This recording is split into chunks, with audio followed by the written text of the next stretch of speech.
Eh bien, bonjour à tous et à toutes. Il paraît que maintenant, il faut dire d'abord à toutes et à tous, et moi, je ne m'y fais pas. Donc, bonjour à tous et à toutes. Nous sommes toujours au Salon du Cheval de Lyon, et nous y sommes jusqu'à la fin de la semaine.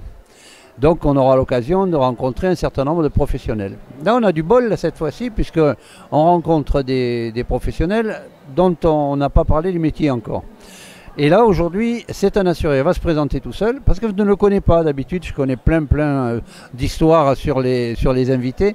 Et là, je ne le connais pas. Donc, c'est lui qui va raconter et qui va nous dire comment il s'appelle, bien entendu. Et puis, comment on devient assureur, puisqu'on est dans le cadre des métiers du cheval. Donc, comment on devient assureur. Voilà. Donc, bonjour. Bonjour, je suis Stéphane Sauton. Je travaille chez Equite Assistance. Nous sommes des courtiers spécialisés en assurance du transport des chevaux et on intervient pour l'assistance quand vous êtes en panne au bord de la route. Suite à un accident, c'est plus rare, avec des chevaux dans le camion ou dans le vent derrière la voiture. Et quand vous appelez l'assisteur de la voiture qui vous dit que lui ne s'occupe pas des chevaux, vous êtes bien embêté. C'est comme ça qu'on a créé Equite Assistance pour pallier à ce manque vis-à-vis des assureurs traditionnels. Donc, c'est encore une partie spécifique de l'assurance, ouais. Parce qu'en fin de compte, ça c'est spécifique au transport. Ouais. Oui, alors on assure bien évidemment les camions qui transportent les chevaux et les vents, ça tous les assureurs savent faire. Mais par contre, après pour l'assistance, quand vous êtes en panne, là, il y a beaucoup d'assureurs qui ne savent pas faire. Comme ça qu'Equite Assistance a été créée puisqu'il y avait un vrai besoin. C'est-à-dire que vous venez chercher les chevaux au besoin, vous les rapatriez, je sais pas, à droite à gauche? Oui, alors pas nous directement, mais on appelle un centre équestre à proximité pour venir chercher les chevaux, les mettre en sécurité, parce que c'est notre priorité, la mise en sécurité des chevaux. La priorité, c'est pas que vous arriviez à l'heure au concours, même si c'est mieux si vous arrivez à l'heure, mais la priorité, c'est de mettre en sécurité les chevaux. Ok, comment on devient assureur? Il y a des diplômes, il y a des formations, comment on devient? Oui, c'est une profession qui est réglementée, donc il faut avoir des diplômes, soit un BTS Assurance, c'est le plus facile.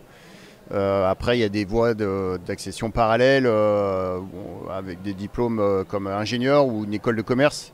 On peut devenir agent général, parce que là, les compagnies payent la formation.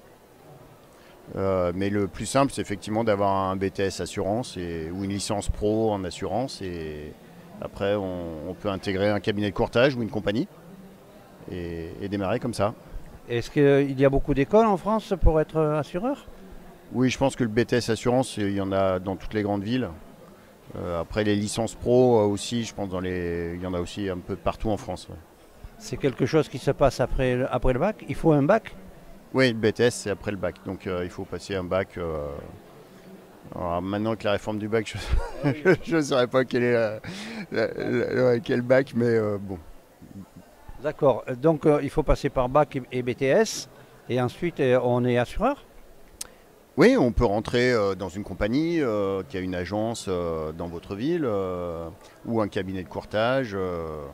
Oui, avec un BTS Assurance, ça suffit pour rentrer et commencer dans le monde de l'assurance. Et pourquoi cheval alors du coup?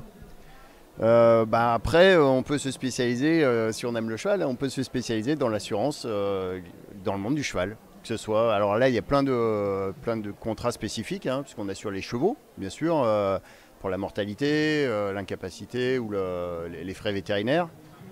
On assure donc les camions, le transport de chevaux, on assure les centres équestres, hein, les responsabilités civiles professionnelles de tous les professionnels du cheval. Voilà. D'accord.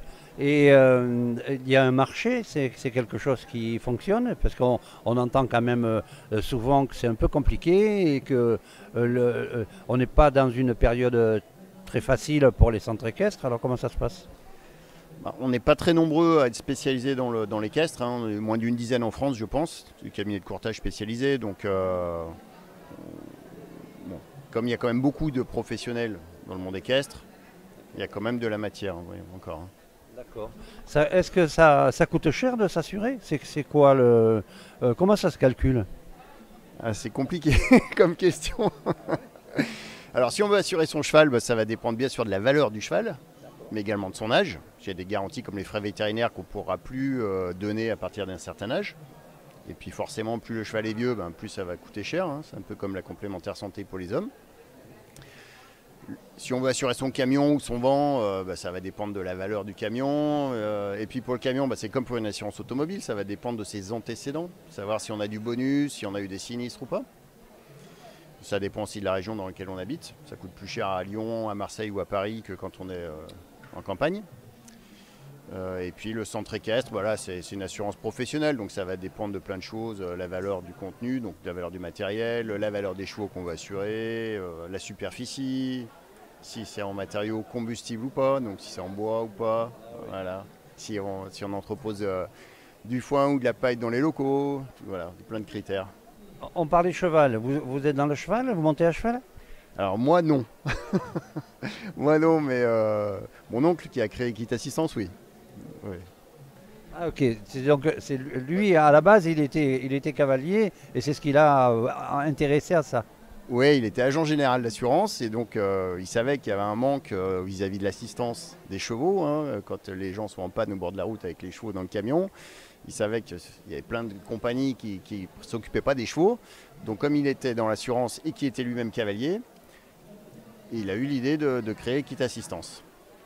Voilà.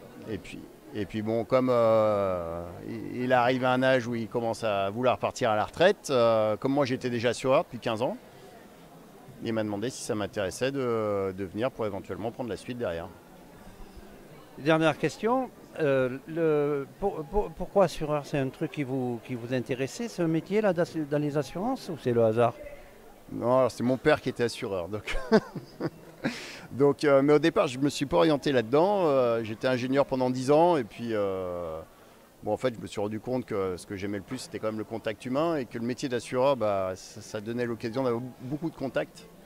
C'est un métier très très intéressant puisqu'on voit plein de professions différentes, plein de gens. Et puis quand on paye un sinistre, quand on paye une maison à quelqu'un, que sa maison a brûlé, la reconnaissance du client, là, elle est gratifiante et ça donne tout son sens à ce métier. C'est rigolo, c'est bien d'avoir quelqu'un qui parle du métier en disant que c'est positif et non pas que c'est des voleurs.